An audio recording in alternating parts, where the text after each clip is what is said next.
மதுரை மாவட்டம் சிந்தாமணி அருகே பிரபல ரவுடியின் கூட்டாளி காவல்துறையினரால் சுட்டுக் கொல்லப்பட்ட சம்பவம் திராவிட மாடல் முதல்வரின் கட்டுப்பாட்டில் உள்ள காவல்துறையின் செயல்பாடுகள் மீது பல்வேறு விமர்சனங்களை எழுப்பியுள்ளது. கடந்த 22ஆம் தேதி கிளாமர் காளி என்ற காளீஸ்வரன் வெட்டி கொலை செய்யப்பட்டார். இந்த கொலை வழக்கில் 7 பேர் பிடிபட்டனர். இந்த வழக்கில் சம்பந்தப்பட்ட நபரான சுபாஷ் சந்திரபோஸ் என்பவரை காவல்துறையினர் பிடிக்க சென்றபோது சுட்டுக் கொலை செய்தனர். ஸ்டாலின் ஆட்சியில் சட்டம் ஒழுங்கு சீர்கெட்டுள்ள நிலையில் கொலை வன்முறை சம்பவங்கள் அதிகரித்துள்ளது. குற்றச்செயல்களை கட்டுப்படுத்த வேண்டிய ஸ்டாலின் அரசின் காவல்துறையினர் அடுத்தடுத்து என்கவுண்டர் சம்பவங்களில் ஈடுபடுவதாக பொதுமக்கள் குற்றம் சாட்டுகின்றனர். குற்றவாளிகளை சட்டத்தின் முன் நிறுத்தாமல் என்கவுண்டர் செய்வதன் மூலம் ஸ்டாலின் அரசு யாரை காப்பாற்ற முயல்கிறது என பொதுமக்கள் கேள்வி எழுப்புகின்றனர். சென்னை அருகே நடைபெற்ற பூமி பூஜையில் பூவிருந்த வள்ளி திமுக சட்டமன்ற உறுப்பினர் கிருஷ்ணசாமி இந்தியில் பேசி திமுகவின் இந்தி எதிர்ப்பு நாடகத்தை தோலுரித்து காட்டினார்.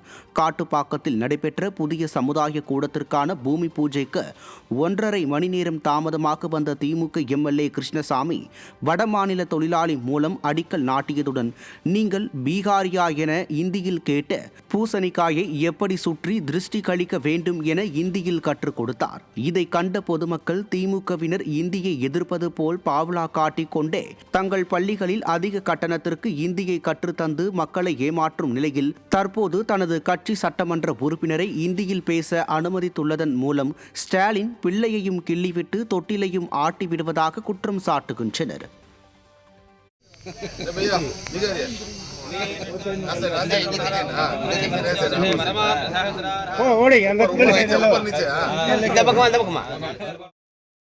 சென்னை பிரசிடென்சி கல்லூரியில் போதிய வசதிகளை செய்யாமல் கண்மூடித்தனமாக 600 புதிய இடங்களுக்கு அனுமதிக்கப்பட்டுள்ளது மாணவர்களிடையே அதிருப்தியை ஏற்படுத்தியுள்ளது.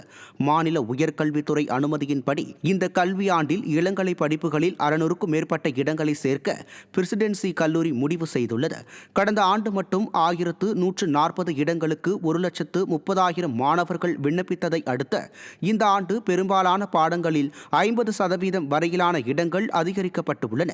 இதற்காக ஷிப்ட் முறையில் கல்லூரி நடத்த திட்டமிட்டிருந்தாலும் அதிகரிக்கும் மாணவர்கள் எண்ணிக்கைக்கு ஏற்ப கல்லூரியில் இடவசதி, உள்கட்டமைப்பு, பேராசிரியர்கள் எண்ணிக்கை அதிகரிக்கப்படாத நிலையில் கல்வித்தரம் பாதிக்கப்படும் என்றும் இது கண்மூடித்தனமான முடிவு என்றும் குற்றச்சாட்டு எழுந்துள்ளது.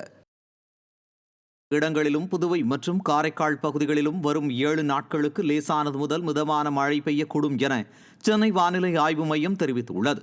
வரும் செவ்வாய்க்கிழமை தமிழகத்தில் ஓரிரு இடங்களிலும் புதுவை மற்றும் காரைக்கால் பகுதிகளிலும் லேசானது முதல் மிதமான மழை பெய்யக்கூடும் என தெரிவிக்கப்பட்டுள்ளது. ஏப்ரல் 2ஆம் தேதி முதல் 6ஆம் தேதி வரை லேசானது முதல் மிதமான மழை பெய்யக்கூடும் என தெரிவிக்கப்பட்டுள்ளது. 2ஆம் தேதி முதல் 4ஆம் தேதி வரை தமிழகத்தில் ஒரு சில இடங்களில் அதிகபட்ச வெப்பநிலை இயல்பை ஒட்டி இயல்பை விட சற்று குறைவாக இருக்கக்கூடும் என அறிவிக்கப்பட்டுள்ளது. சென்னை மற்றும் புறநகர் பகுதிகளில் செவ்வாய்க்கிழமை அதிகபட்ச வெப்பநிலை 34 முதல் 35 டிகிரி செல்சியஸை ஒட்டியும் குறைந்தபட்ச வெப்பநிலை 25 முதல் 26 டிகிரி செல்சியஸை ஒட்டியும் இருக்கக்கூடும் என வானிலை ஆய்வு மையம் தெரிவித்துள்ளது.